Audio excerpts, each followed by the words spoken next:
Muchísimas gracias, Saúl. Y bueno, muy buenos días a todos nuevamente. Muchas gracias por acompañarnos y por la atención de estar presentes en esta plática, la cual esperamos que sea de su agrado y sobre todo que contribuya a fortalecer el conocimiento, que es uno de los objetivos primordiales de Hablando en Concreto. Y bueno, el día de hoy el tema del cual les vamos a platicar es edificación vertical óptima en concreto.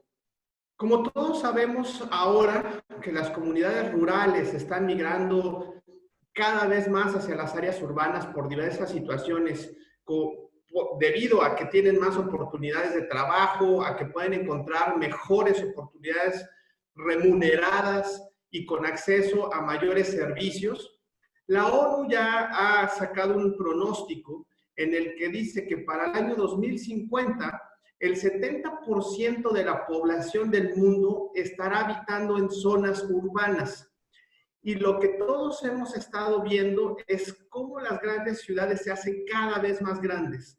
Y junto con estas migraciones, la necesidad de desarrollo de infraestructura urbana y de vivienda se vuelve cada vez más crítica en este desarrollo urbano.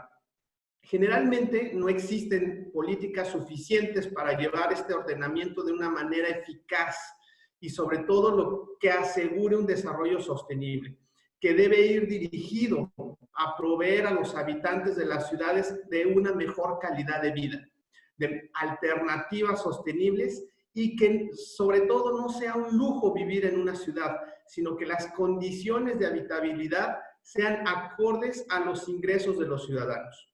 ¿Y cómo vamos a lograr esto? Bueno, debemos empezar a visualizar diseños flexibles, dando confortabilidad a los usuarios de las viviendas en temas de confort térmico, confort de calidad del aire interior, de estética inclusive, ¿no? Y también de poder proveer rápidamente estas soluciones, no esperar un año o más para poder tener una casa, un departamento, una oficina o un centro comercial. Y bueno, como su nombre lo que su principal propósito es la construcción a la altura, la densificación del suelo o aumentar el número de habitantes por kilómetro cuadrado. Y esta puede tener múltiples aplicaciones, como lo es la vivienda, la edificación educativa y cultural, la hotelería, usos mixtos, oficinas, hospitales y otros más. Inclusive ahora existen ya conceptos de granjas y de huertos verticales. Pero una de las principales tendencias y aplicaciones hoy día de la edificación vertical es la vivienda, en donde hemos visto que en los últimos 10 años el sector inmobiliario de vivienda en las principales ciudades está migrando a la vivienda vertical. Ciudades como Guadalajara, Monterrey, León, Toluca, Querétaro y la zona conurbada de la Ciudad de México, con varios de los municipios, ¿no? Y bueno, según la CONAVI y el Registro Único de Vivienda, la Ciudad de México, fíjense bien, en el 2017 tuvo registradas 4,083 licencias de construcción para vivienda, de las cuales 3,996 fueron para vivienda vertical. Es decir, el 98% se está desarrollando en forma vertical y solamente el 2% para vivienda horizontal. Y una de las razones por las que se está buscando este esquema de vivienda vertical es, como dijimos anteriormente, dar una mejor calidad de vida a las personas, poniéndolos cerca de sus centros de trabajo, que reduzcan los tiempos de traslado, tanto laborales como recreativos, y de satisfacción de cualquier necesidad que tengan, tanto entretenimiento, culturales, etc. Muchos de los desarrollos habitacionales que fueron construidos hace algunos años en las afueras de las ciudades están ahora siendo abandonados por las dificultades que representan viajar todos los días a estos lugares con todo lo que representa. Costo de transporte, el tiempo, calidad de vida. La gente solamente llegaba a dormir un rato a sus casas y al siguiente día tenía que salir muy temprano para poder llegar a sus centros de trabajo. Pero también es una cuestión de gasto público. Esto tiene muchos beneficios, ya que estos desarrollos que están en las afueras requieren de infraestructura que no existe. como el agua, electricidad, drenaje, vialidades, carreteras, calles, etcétera, etcétera. Y el desarrollo de edificación vertical en lugares céntricos busca integrar estos servicios, aprovechar los servicios que ya existen. Y aquí, Saúl, si nos ayudas a lanzar nuestra primera pregunta, nos gustaría saber, para todos ustedes que nos están ahora viendo, ¿usted actualmente en qué tipo de vivienda vive? ¿En una casa, en un condominio, una vivienda vertical? Y aquí, por favor, ayúdenme todos con sus respuestas. Nos gustaría conocer cómo estamos en este tema. A ver, ya estamos empezando a recibir algunas respuestas.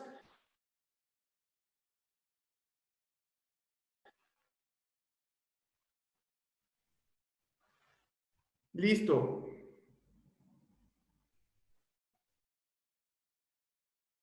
Y a partir de ahora, bueno, la ingeniera Claudia nos va a estar comentando cuáles fueron los resultados de sus respuestas. Muchas gracias, Arturo. Muy interesantes. Bueno, podemos observar que la mayoría actualmente vive en una casa propia, ¿no? Al menos en este foro. Entonces, creemos que la edificación vertical va a futuro, ¿no? Por lo tanto, en este mismo tema quisiera hablarles de algo más, ¿no? Que es la resiliencia.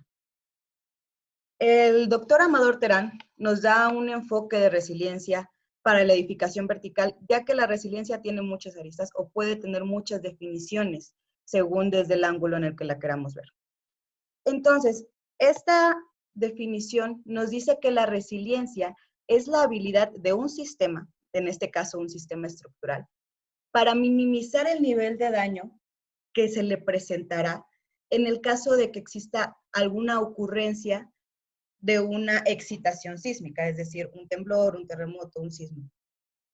De tal manera que pueda reocuparse después de este sismo y recuperar su funcionalidad en el tiempo más corto posible. ¿De qué estamos hablando? De fuerza y resistencia para construir un futuro mejor. Actualmente, los sistemas constructivos con concreto están enfocados a resistir las cargas a las que se verá sometido una estructura. Pero la resiliencia va más allá de ese enfoque. Es decir, no solo vamos a decir que nuestro edificio no colapsará, sino qué funcionalidad tendrá después de algún evento que comprometa, ¿no?, su sistema estructural. Aquí quisiera empezar con 3 puntos principales. El concreto, y como sistema estructural, tiene la dureza y masa necesaria para resistir vientos, tormentas, desastres naturales a los que se podría haber, en los que se podría haber comprometido, ¿no?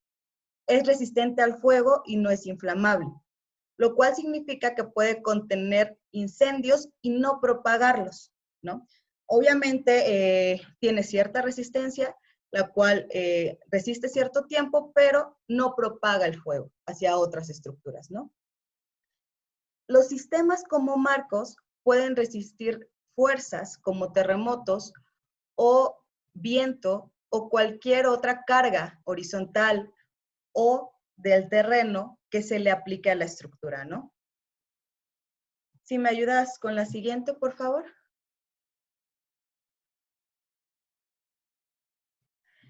Entonces ya tenemos el esquema del futuro, ¿no? ¿Qué es lo que queremos? Sin embargo, considero muy importante hacer una reflexión de lo que ya hemos visto, ¿no? Ver hacia el pasado. Entonces, derivado de las afectaciones que tuvimos de los 2 sismos del 2017, recientemente el doctor Sergio Alcocer en una plática de la CI mostró datos duros, ¿no? ¿Qué es lo que pasó? ¿Qué podemos observar? De las reparaciones que tuvieron que hacerse tanto a viviendas, escuelas, hospitales, monumentos históricos y edificios que se vieron colapsados o que fueron pérdida total por estos sismos, son aproximadamente 2.5 mil millones de dólares, en costos. Entonces, yo los invito a reflexionar, ¿no? Los invito a reflexionar qué pasa con estas estructuras. Hubo en el sismo del 19 de septiembre del 2017 38 colapsos. Aquí es importante resaltar que de esos 38 colapsos, solo uno de los edificios que colapsó fue construido posterior al sismo de 1985. Es decir, que eran edificios que se construyeron previamente con un reglamento previo, ¿no? Nos hace pensar esta situación hacia dónde queremos ir, ¿no? Yo creo que sería importante definir qué nivel de daño queremos que sufran nuestras estructuras ante un desastre natural. Entonces, esto nos marca que la sostenibilidad debe estar soportada por la ingeniería estructural. ¿Y a qué nos referimos con esto? El inicio de un proyecto es la especificación. Una idea concebida ante varios materiales o mediante varios materiales, ¿no? ¿Cómo podemos especificar correctamente en concreto desde un inicio para que nuestras estructuras sean sostenibles? La ingeniería estructural actualmente se enfrenta a un desafío.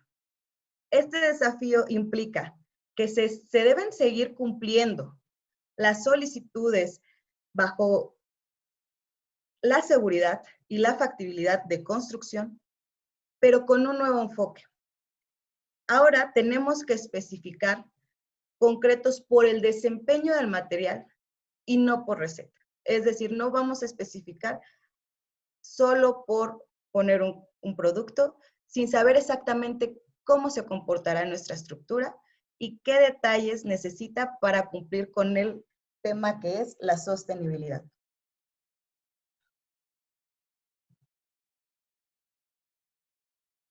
Entonces, aquí yo quisiera hacerles una pregunta. Si me ayuda, Saúl, por favor. Quisiera saber si ustedes han experimentado algún desastre natural en donde viven, ¿no? En su comunidad, en algún lugar en el que hayan estado, huracanes, terremotos, inundaciones, incendios, fenómenos atmosféricos como de clima, de lo que ustedes hayan experimentado, quisiéramos saber cómo estamos actualmente. Si me ayudan con sus respuestas, por favor, les agradecería mucho.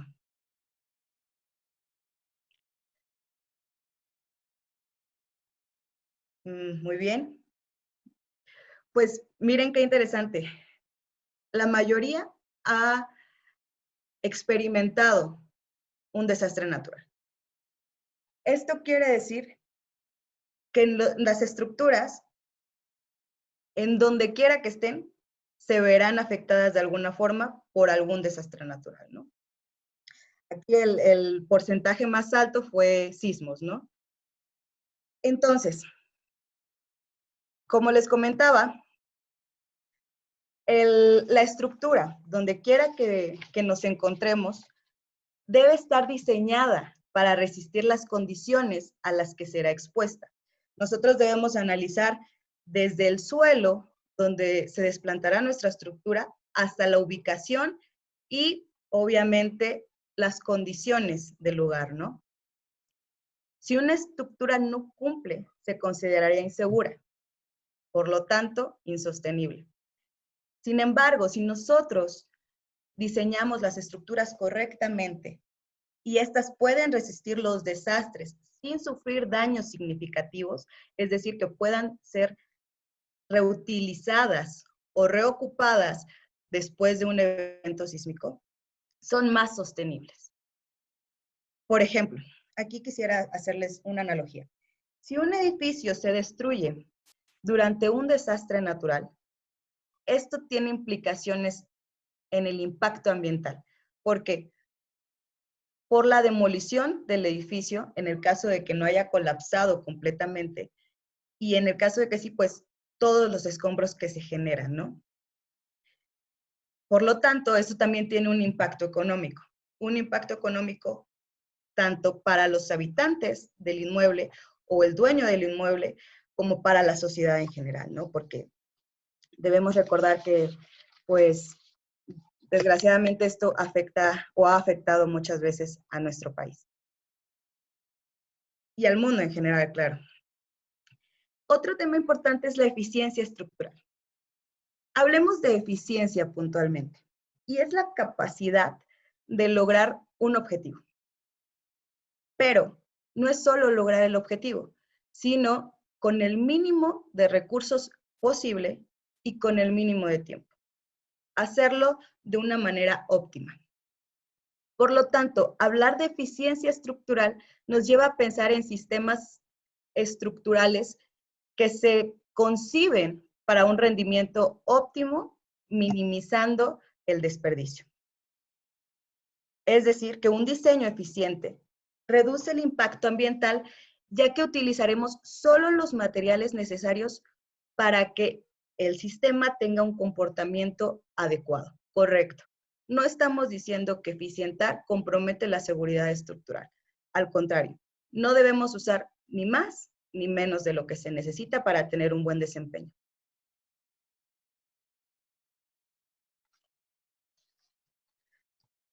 Otro tema muy interesante en cuanto a edificación vertical es la durabilidad. Aquí quisiera comentarles que nosotros México, tenemos una biodiversidad muy grande.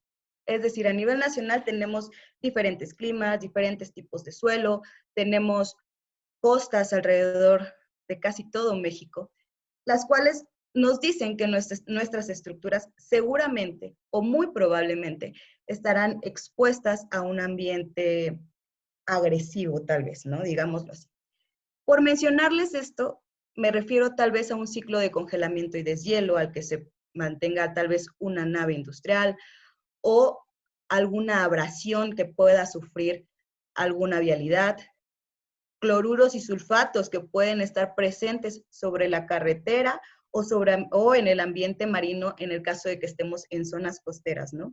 También pueden estar presentes en el suelo o en el agua y es por eso que debemos revisar el tema de nuestra cimentación, ¿no? Muy importante. Entonces, si nosotros no consideramos el tema de la durabilidad de nuestras estructuras, muy probablemente tengamos un mantenimiento constante. Un mantenimiento constante que nos va a reflejar un impacto ambiental por utilizar materiales, por retrabajos, por que el material que se vea afectado se tiene que retirar y también un impacto económico, ¿no? Para nuestros proyectos. En este caso, les comento algunas cuestiones que sirven de forma general para nuestros proyectos, ¿no? Que podría ser un recubrimiento correcto del acero, concretos de baja permeabilidad, cementantes suplementarios, aditivos contra corrosión y el control del agrietamiento.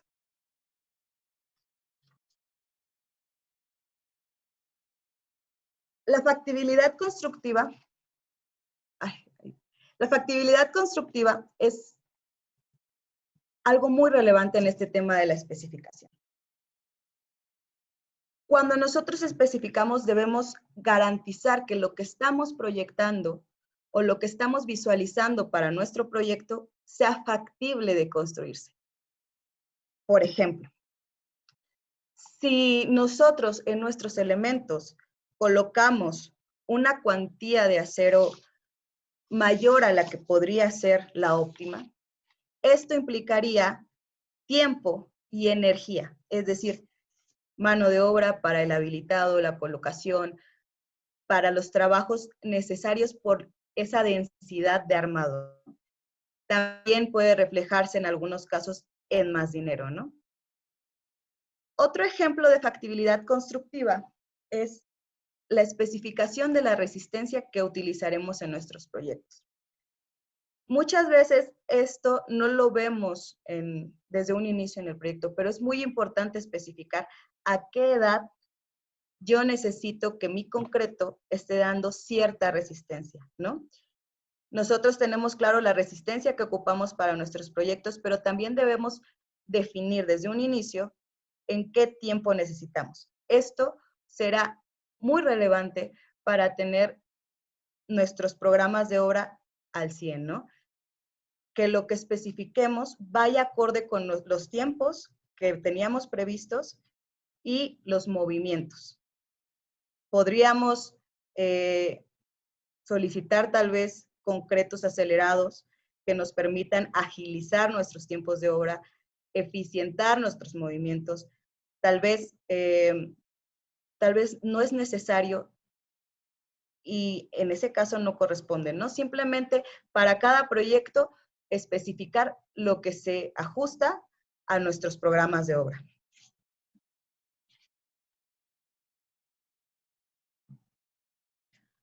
Otro tema que podríamos pensar que no es tan relevante, pero la verdad es que sí lo es la estética. Hablando de resiliencia, estamos esperando que nuestras estructuras sean durables, que sean resistentes, que duren a través de los años y tengan un buen comportamiento ante los desastres naturales.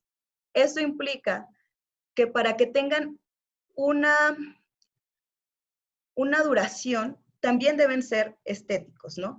Deben ser armoniosos con su entorno, deben tener un espacio confortable para las personas que lo habitarán, ¿no? Y en este sentido, el concreto presenta ventajas, ya que el concreto tiene la posibilidad de colores, texturas y formas. Entonces, en proyectos nos ha tocado que en una estrecha colaboración entre el estructurista y el arquitecto se pueden tener beneficios estéticos mayúsculos, lo que nos representará ventajas muy considerables en acabados, en pintura, en trabajos que ya no serán necesarios, mano de obra que ya no será necesaria y tiempos ahorrados. Entonces, la verdad es que este es un tema muy, muy interesante. Y me gustaría aquí comentar, ¿no? Pero, ¿qué pasa si la resistencia que nuestro concreto va a dar es mayor a la que tenemos especificada? Aquí quisiera, con un ejemplo, explicarme más, ¿no?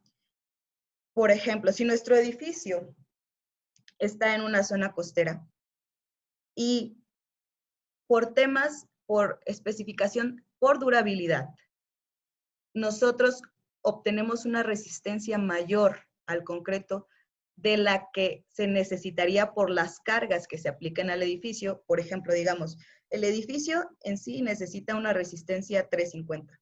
Sin embargo, por la durabilidad y por la configuración del concreto, para lograr esa durabilidad, la resistencia se incrementa a 450. Entonces, los diseñadores estructurales deben analizar nuevamente qué ventajas se pueden obtener en esa sobreresistencia. Ver si es posible disminuir secciones con el incremento de la resistencia, tal vez cuantías de acero. ¿Qué podemos hacer para que el concreto de nuestra edificación cumpla con la durabilidad sin que la estructura esté sobrada? Y aquí me gustaría hacerles nuevamente una pregunta, que me ayuden todos, por favor, a decirme si ustedes en sus proyectos utilizarían el mismo tipo de concreto en todos los elementos de su estructura. Yo creo que esto es algo muy importante. Saber qué es lo que ustedes piensan. ¿Creen que es importante especificar cada elemento? ¿Creen que no importa? ¿Creen que no hay ninguna implicación o algún problema en que todo el concreto sea el mismo? Si me ayudan con sus respuestas, por favor, les agradecería muchísimo.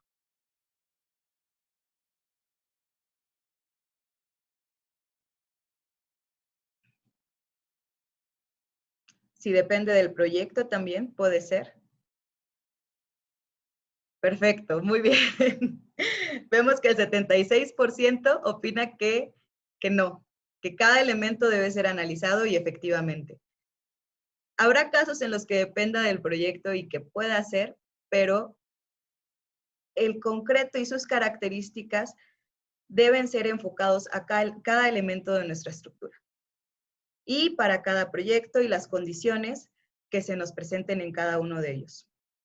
Y con esto me gusta esta respuesta de ustedes porque justamente vamos a pasar ahora con el ingeniero Rubén Méndez y él nos va a platicar de ejercicios numéricos puntuales y las diferencias que se presentan entre concretos convencionales y concretos de alta resistencia. Adelante, Rubén. Muchas gracias, Claudia. Muchas gracias a todos. Gracias por seguir con nosotros. Bueno, efectivamente, queremos mostrarles a ustedes algunos ejercicios numéricos que hemos realizado a través de los años para poder, mostrar las capacidades, no solamente de la resistencia en sí de los concretos, sino de qué manera podemos proponer eficiencias estructurales. En la primera parte les voy a mostrar el ensayo de un concreto de alta resistencia de 1000 kilos. Estamos viendo dos fotografías, una del lado izquierdo, lado derecho. En el lado izquierdo vamos a ver, se los voy a mostrar por etapas, el tipo de falla que presenta. Vemos que ocurre un estallamiento en el límite máximo de la capacidad de carga del cilindro y asociado a su resistencia. Y del lado derecho vemos cómo podemos, de alguna manera, estamos estudiando el control de la fragilidad del concreto. Entonces, si ustedes ven el estallamiento del concreto en un ensayo ilustrativo como pues es algo a tomar en cuenta, ¿no? Entonces, queremos mencionarles que seguimos en el estudio de este tipo de concretos, que estamos para servirles en ese sentido y queremos, mostrar el conocimiento que hemos adquirido y compartirlo con ustedes. En esta gráfica vemos el comportamiento que vimos en las fotografías.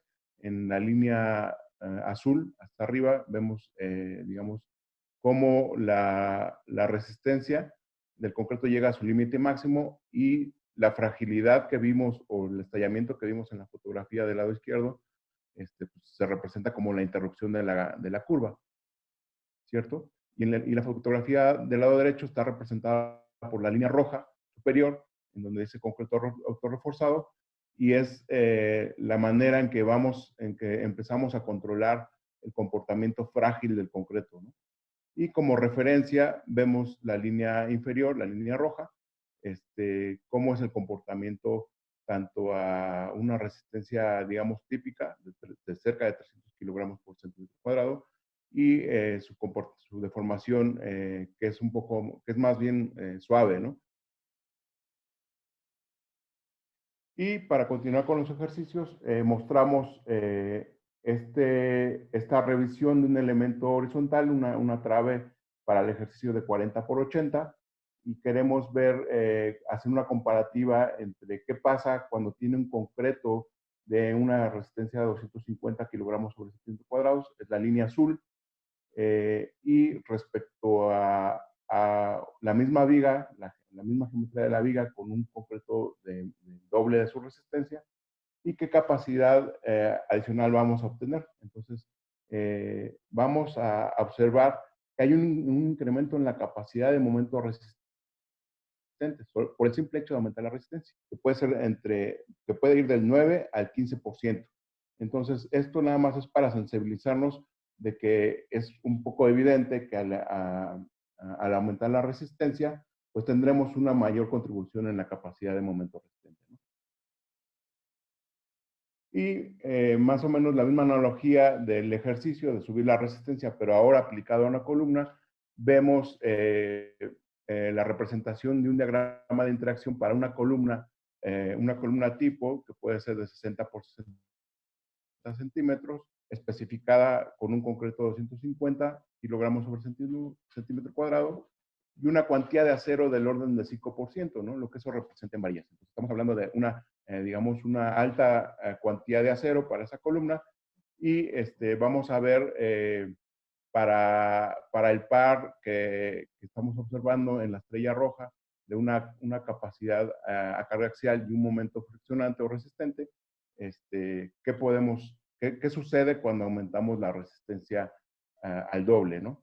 Entonces, lo que estamos viendo es que el mismo punto va a quedar cada vez más del lado izquierdo, digámoslo así, y se va a mostrar que la capacidad de esa columna va a ser mayor, evidentemente, ¿no? Va a tener una mayor capacidad de carga axial y una mayor capacidad de momento.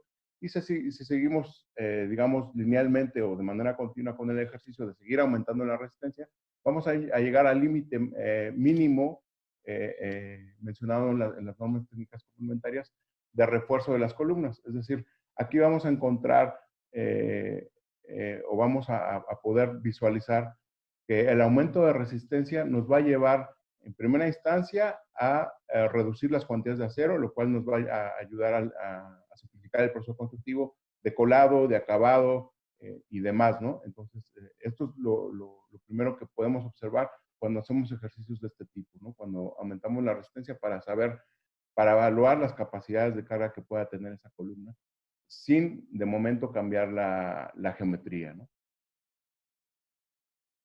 Y bueno, en términos de costos, digamos, el mismo ejercicio que les muestro, digamos, hacemos un análisis paramétrico de los costos. Estos son costos paramétricos, no son costos reales, pero queremos ejemplificar qué pasa. Es decir, por ejemplo, el acero, como ya lo vimos en el ejercicio anterior, va a tender a irse a su cuantía mínima, pasar de 161 kilos con un concreto de F'050 al mínimo permitido, que son 32 kilos. Ahí vamos a encontrar ahorros y el volumen de concreto va a ser el mismo porque la geometría sigue siendo igual, pero el costo del concreto tendrá que ser mayor, por obvias razones, ¿no? Consumo de cemento, mejores tecnologías del comportamiento del concreto, etc. Y en el caso de la cimbra, el valor va a ser el mismo porque no hemos cambiado la geometría de momento. Pues lo único que nos muestra esta tabla es que necesariamente tenemos que encontrar una disminución del costo directo del elemento en función de la resistencia de concreto que empleemos. Y esto aplicado en un edificio, tenemos esta bibliografía en donde vemos un ejercicio de un edificio de 24 niveles con un coeficiente sísmico de 0.3 y el ejercicio consiste en la siguiente manera. Si normalizamos cada uno de los conceptos de obra que son el concreto, la cimbra y el acero de refuerzo, y esto establecemos como parámetro la unidad para cada uno de ellos, vemos que este edificio en su primera modelación tendrá un costo paramétrico de tres unidades de costo, ¿no?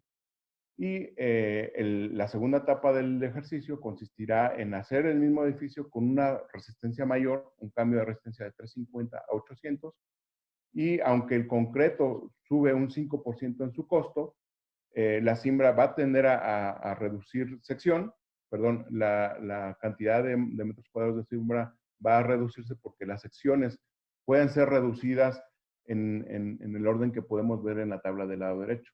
En las columnas del nivel 1 al 8 podemos reducir de 90 por 90 a 85 por 85. En los niveles intermedios de 9 al 16 podemos reducir de 80 por 80 a 75 por 75, y en la parte final del edificio, del nivel 17 al 24, podemos hacer reducciones de 14%. Entonces, este tipo de ejercicios nos ayudan a eficientar tanto los costos como los procesos constructivos. Entonces, simplemente queremos mostrar que el aumento de resistencia es aplicable, ¿no? Como lo hemos visto ya en muchos proyectos que estamos construyendo hoy en día, y siempre es con la intención de encontrar el punto de equilibrio en donde encontremos una eficiencia estructural. Esto es muy importante. Y sin embargo, si el ejercicio continúa siguiendo aumentando la resistencia, ahora hacer el juego con F'(C1000 y 1200, de alguna manera subirlo, digamos, indiscriminadamente, pues no tendría sentido, ¿no? Porque al final llegaríamos a un sobrecosto que no tiene ningún beneficio, ¿no? Ni para el inversionista, ni para el constructor, ni para nadie. Entonces, digamos que la moraleja de esto es hacer este tipo de ejercicios para encontrar eficiencias estructurales en los proyectos que estudiemos. Y También les quiero mostrar un ejercicio de un proyecto tipo, en donde el proyecto venía especificado de esta manera originalmente. El desplante de la cementación viene con una F'C300, luego cambia a 350 y finaliza nuevamente con F'C300. Las cuantías de las columnas van del 2.7, 2.20 y 1.76%. Entonces, de acuerdo a los ejercicios que vimos, hicimos este ejercicio para mostrarles a ustedes cómo podemos o cómo es el detallado de cada una de las actividades que podemos hacer. Entonces, lo que hacemos nuevamente es estudiar una columna tipo, en este caso vienen en su sección de 120 en el sentido longitudinal por 90 en el sentido corto, y lo que vemos nuevamente es un diagrama de interacción. La línea roja gruesa indica la cuantía de acero original, que viene especificada en este número de varillas, y la línea del extremo izquierdo muestra la envolvente de la combinación de cargas a las que está sometida esa columna en el proyecto, en la estructura en sí. Entonces, vemos que hay un área de oportunidad de reducir esa cuantía de acero original a una propuesta de 1.5%. Es decir, con 1.5% analizado en el sentido longitudinal de la columna, vemos que seguimos cumpliendo esas capacidades de resistencia de la columna, siguen cumpliendo con las cargas a las que va a estar expuesta dicha columna. El mismo análisis se tiene que hacer en el otro sentido, en el sentido corto de la columna. Entonces, ocurre básicamente lo mismo, ¿no?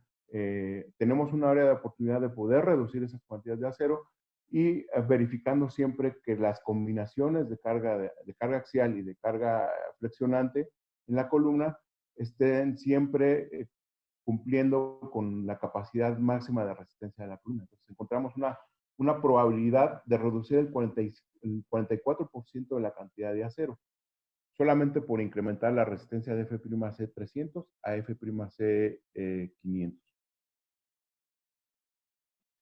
Y como segunda etapa del ejercicio, como vimos que, digamos que tenemos mucha holgura en el sentido de las cargas actuantes y las cargas resistentes, hacemos un primer análisis para hacer una probable reducción de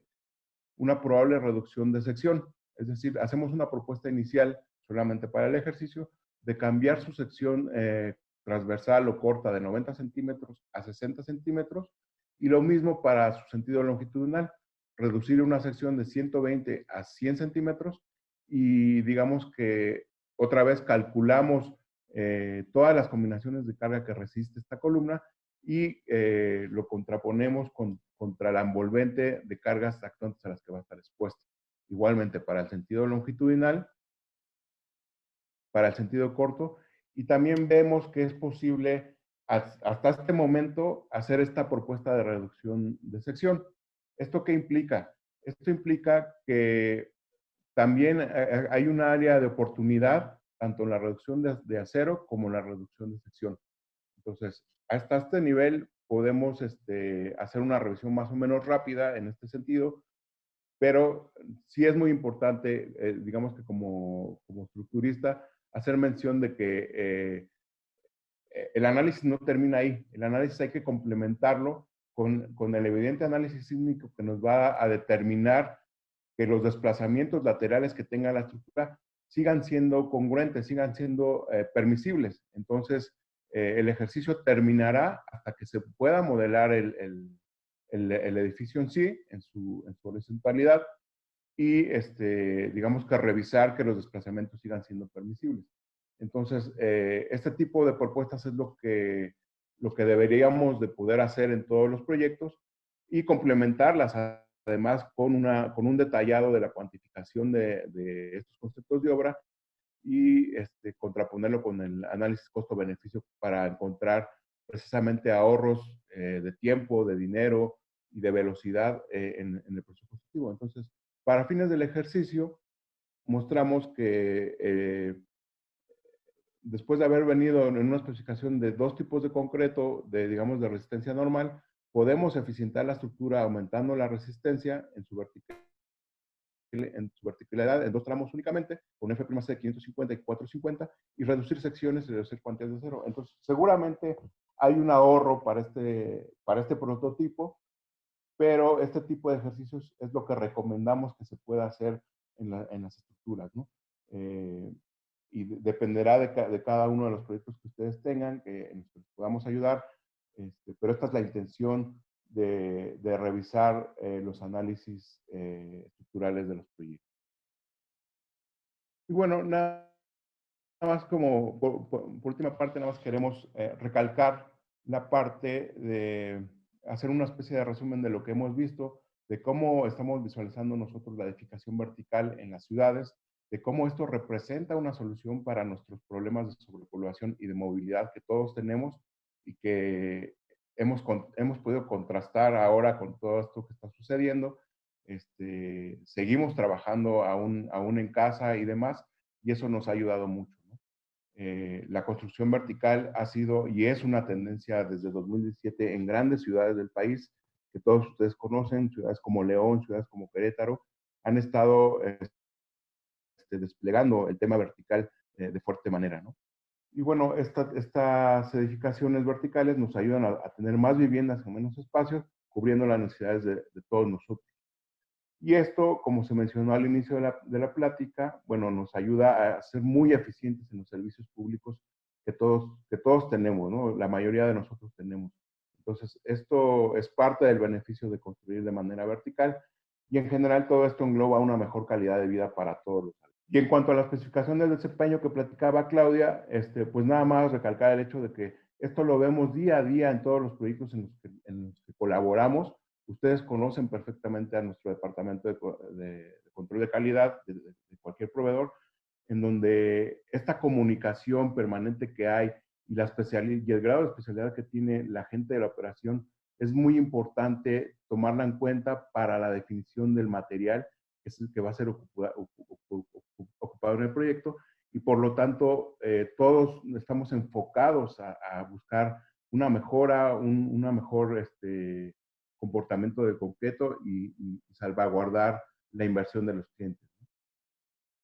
Y por último mencionar el tema de la ingeniería estructural, que siempre ha estado de lado, hoy parece una tendencia, sin embargo yo soy de la idea de que la ingeniería estructural siempre ha estado involucrada en temas de innovación, en temas de investigación, y últimamente el tema de pruebas a escala real ha tomado gran relevancia, ¿no? Entonces, queremos seguir participando en ello, saber colaborar con ustedes para apoyarlos, para ponernos a sus órdenes en ese sentido, ¿no? De seguir colaborando juntos.